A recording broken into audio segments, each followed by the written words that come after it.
there's this dream of the grand unified theory, the gut, that is a step towards the toe theory of everything. So can we talk about the gut first? So what's entailed in the gut?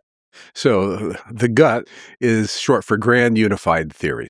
We talked about that there were four known subatomic forces: the electromagnetic force, gravity, the strong force, and the weak force. And electroweak symmetry unification merged the weak force and electromagnetism into the electroweak force. So what gut hopes to do is to merge the electroweak force and the strong force into one grand unified force. Now, that leaves gravity outside because gravity is seemingly fundamentally significantly different. Then subsequently, it is hoped that a higher energy, we will be able to blend the theory of everything together with all of the known subatomic forces, the strong, weak, and electromagnetic forces, and then gravity. But so, as you say, gut is sort of a way station along the way. That's the goal. And at this point, I would have to say that I do not see a fast progress in the immediate future. I think we're a ways away from that at this point. You mean on the gravity front? Maybe we'll come up with something really cool. We certainly had some ideas back in the early 80s that we tested, and they didn't pan out. Speaking of which, string theory is the thing you're referring to.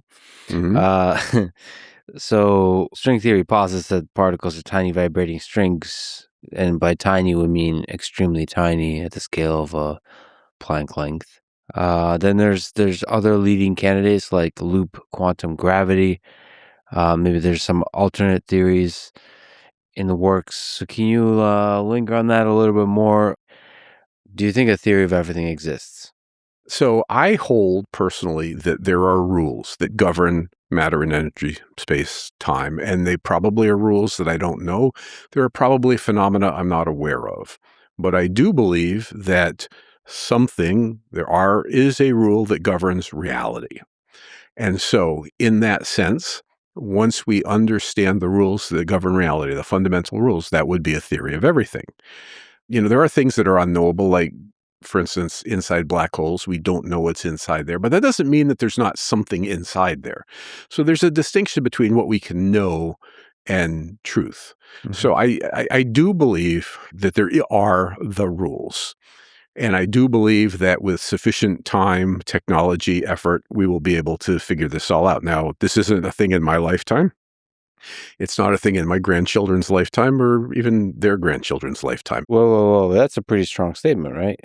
That's a pretty strong statement saying we're 50 to 100 years out from finding a theory of everything. It took 200 years to go from unifying gravity to unifying electromagnetism. It took 100 years to go from unifying electromagnetism to unifying the electroweak force.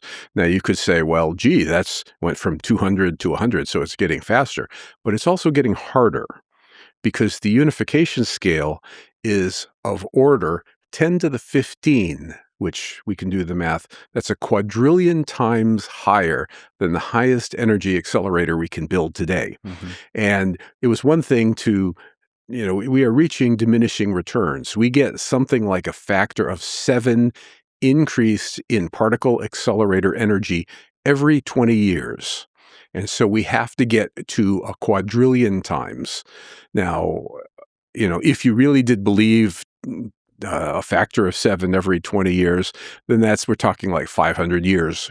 But, this is like Moore's law that it doesn't continue forever. We're not going to every 20 years get another factor of 7. So yes, I think it's a very long time. That's my prediction.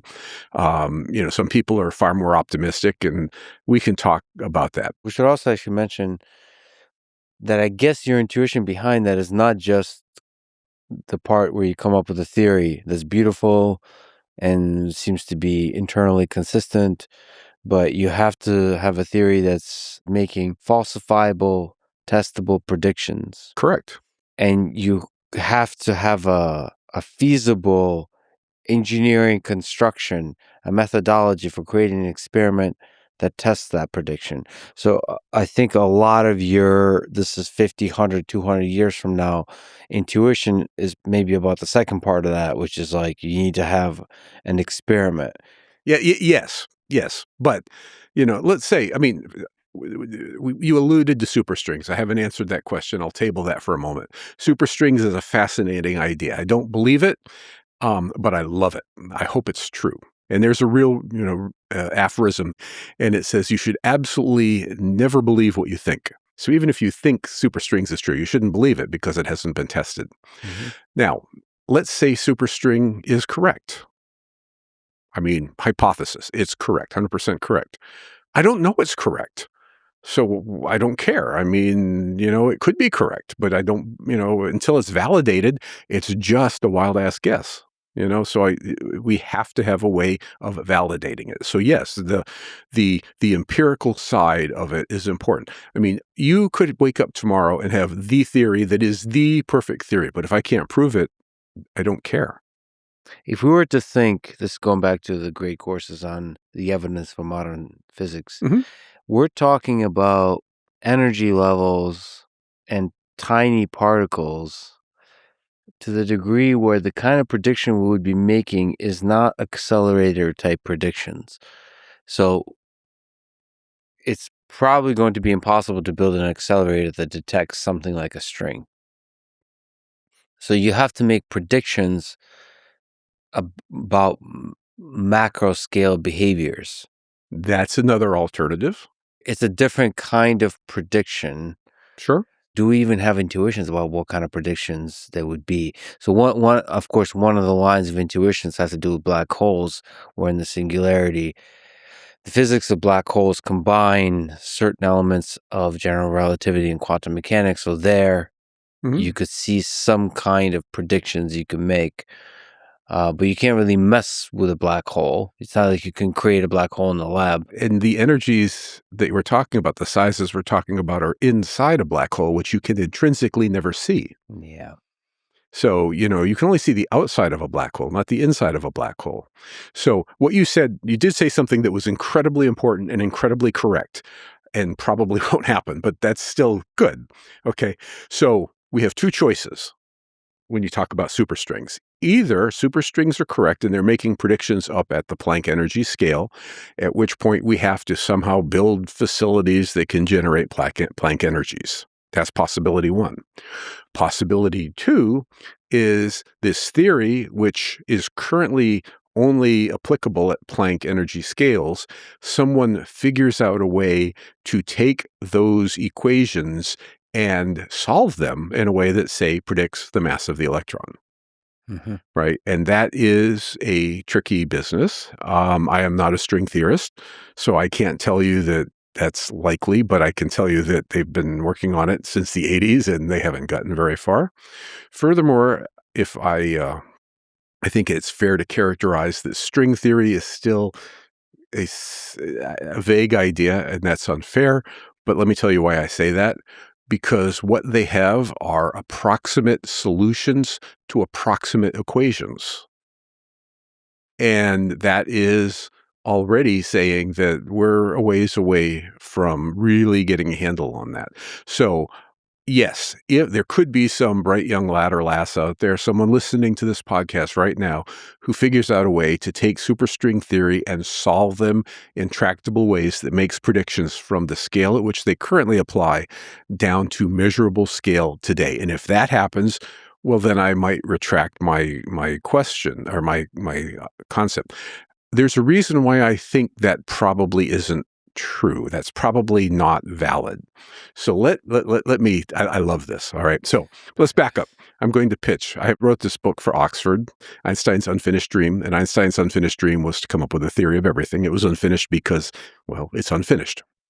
And so the second part, the tagline of that book is practical progress towards a theory of everything, with the emphasis on practical. Because when you read books about theories of everything, when you see podcasts, when you listen to YouTube videos or whatever, they are often written by theorists. And theorists they're big idea people. They're very, very smart, but there's a pragmatism that is often missing, in the sense that they say, well, superstrings, look, have these little vibrating things, and wouldn't it be cool? And, but you got to get to the, do you know it? So Let's pretend superstring theory or something like it is correct. The energy scale at which that should occur is of order 10 to the 15 times higher, 10 to the 19 GeV. We can currently do things at 10 to the fourth GeV, give or take. So that is 10 to the 15. That's a quadrillion times higher energy. So what we are doing now is we are looking at the world with our very best measurements, and we are trying to project out a quadrillion times higher and figure out a theory that explains everything. Now, I have a couple of analogies, but I like this. Suppose that you were some, Joe Australopithecus 2 million years ago or something in Africa, wandering around somewhere in Kenya. Mhm. All right. You're about a meter in size. So you can walk a meter. Meter scale is like your scale. Mhm. You can walk 10 meters in every direction. That's 30 feet. No problem. You can work 100 meters, 300 feet. You can work 1,000 meters. That's half a mile. You can work 10,000 meters. That's 60 miles. 100,000 meters is 10 to the fifth. And that's unlikely. But the distance that we need to go from what we can see to the Planck scale, it's not 10 to the fifth, it's 10 to the 15th. So that means, in my analogy, think about this guy who's walking around Africa. Now, if he walks, 100 feet or something, it looks a lot like what it is now. He can make a prediction about what he sees. And when he goes to that new place, it's probably going to be okay. But if he starts walking 500 miles east, well, he, walking around the center of Africa, has no concept of, for instance, the Indian Ocean. He would never predict sperm whales or kraken. He would never predict what it's like the bottom of the ocean is. Going north, he's in Africa. He would never, ever have a clue about the Alps or Antarctica. Going even smaller distances, going a mile up, things wouldn't be very different. But if he goes 10 miles up, he wouldn't breathe and he'd freeze. If he goes 100 miles up, he would die. If he goes 2 miles down, he would roast. The point being is we are like that Australopithecus. We have a realm that we can study, and we can even predict to some validity what would happen if we go some distance away. But the farther away we go, the less and less our local prediction really represents the reality of those more distant Mhm. times. And so basically his theory about the world would be totally bogus. So even if he had the best theory, his theory would not have anticipated the Alps. It would not have anticipated penguins, right? Flamingos, not there, Yeah. And that is just the case. So now that's what we're doing. We are taking something and we have reason to understand what we know and we can predict a factor of 10 or 100. But I think it is the absolute the pinnacle of arrogance to think that what we can do, given the understanding that we have from what we've measured now, and predict it out a quadrillion times higher than we can see now. So my opinion, and this is partly because I'm an experimentalist, the correct way to make progress, practical progress towards a theory of everything, is to look around at the things that we don't have answers to right now. For instance, are there something smaller than quarks? I don't know. Is dark matter real? I don't know. If it's real, what is it? I don't know. Is dark energy real? Yes, probably, but I don't know. What is the nature of space and time? I don't know. But these are questions we can explore. And I would expect, and this is my prediction, that, all right, we're going to figure things out at a factor of 10 or 100 times better than we can do now. And we might be able to do that in my kid's lifetime or something like that. But in order for us to predict a quadrillion times higher, I'm pretty sure superstring theory is wrong. Not because people aren't smart, but because something new is going to happen. I mean, if you were talking about chemistry, you would have never predicted nuclear physics. And that's a small increase in energy, right? The idea that there's something in the nucleus of atoms that causes the sun to burn, there's a reason why people didn't believe, they calculated how old the sun should be, and it should only be 10 million years old because otherwise it would burn out. Well, that's clearly wrong, and it's wrong because of nuclear physics. That is why I feel fairly confident to say, well, someone could think, well, superstring might be right or something. And maybe it's right, and I hope it's right. It would be awesome if it's right. But what are the odds when you're making something with that tiny lever arm, predicting it out a quadrillion away and say, "Oh, yeah, we got it right." What are the odds? And my answer is, you gotta be kidding me. Yeah. Now, I could be wrong, and I admit that I could be wrong. But that's why I think the real issue is not the brilliance of humanity, it's the stuff we haven't found.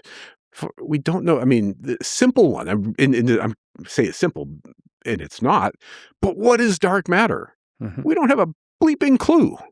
Not a clue. We know a lot of what it isn't, but we don't know what it is. And so, talk about superstrings. All right, well, maybe dark matter fits in superstrings, or maybe dark matter is governed by a physics that is completely diametrically opposed to the superstring concept. And allow me a bit of a thought experiment here, a brief thought. My intuition says that when you propose a theory of everything, the kind of prediction you want to make involves a kind of leap of conceptual understanding that Einstein did. So, for example, you want to come up with something like space-time and then gravity Sure. bends space-time. So it's not merely that you have this beautiful mathematical framework, but that framework allows you to rethink how you see reality enough to make a prediction that's about the macro world. I mean, to come up with something like space-time, there's one idea, for instance, to say that space and time aren't real. They emerge from entropy. Yeah, that's a new way of thinking, and maybe there's some validity in it. I want people to think about it. But in the end, it's just an idea. And that's the real key thing. And as you say, it has to tie to a macro world. You have to validate. If you don't validate, it's a crazy idea. Theorists are incredibly creative, smart, wonderfully interesting people, but I don't care. I want a measurement that validates the idea, because there are so many. I mean, if you read the journals, there are so many theoretical papers with all these nifty ideas that die. One that was recently I liked and might still be true was that dark matter, that, our simple model of dark matter is that there's a subatomic particle out there that's heavy and it's floating around and it's causing gravity. But someone said, well, maybe there's complex dark matter, which means there's a whole dark sector. So there are dark atoms and they interact with one another. And that is a nifty idea and I love it. And that was all the rage for a while. And we looked at it, and it may still be true, but the simple ideas have been mostly invalidated because we've tested it and it doesn't work. Same thing, there was a talk about large extra dimensions. The reason that gravity is so much weaker than the other forces was, well, maybe gravity can sneak into more dimensions than the other forces. It leaks into those dimensions. That was a cool idea. I mean, but that's the point, is you have these lovely, cool, interesting ideas that constantly die.